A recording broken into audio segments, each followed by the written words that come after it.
आसंतु बनाइबा मदरंगा बड़ा।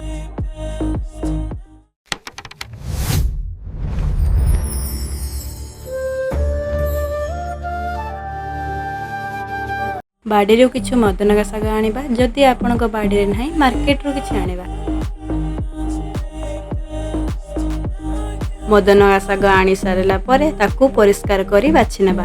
मुठाए चाउल किछि समय पई बतुराई नेबा। 7 ରୁ 8 पड़ा रसुण, 1 चामच जीरा, 2टा सुखिला लंका, बतुरा होइथिबा चाउल और मदरंगा शाग नै ग्राइंडिंग करि देबा।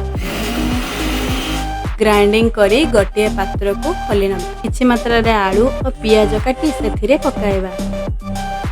सेथिरे स्वाद अनुसार लूण, हळदी, लंका गुंड पकाई गोलाई नेबा।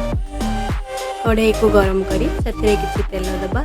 तेल गरम हे गला परे गोल गोल बरा आकार रे ताकू पकाई नेबा। 2 ରୁ 3 मिनिट मीडियम आंच रे आलू और पियाज सिझिबा लागि छाडी देबा। पछपटे टिके होई गले ताकू नउटाई देबा। होई गला परे गोटे पात्र को खोली नेबे। आपणकर होई गला स्वादिष्ट मदरंगा बरा। वीडियो टी पसंद लागिथिले लाइक करंतु, चैनल ले नुआ थिले सब्सक्राइब करंतु।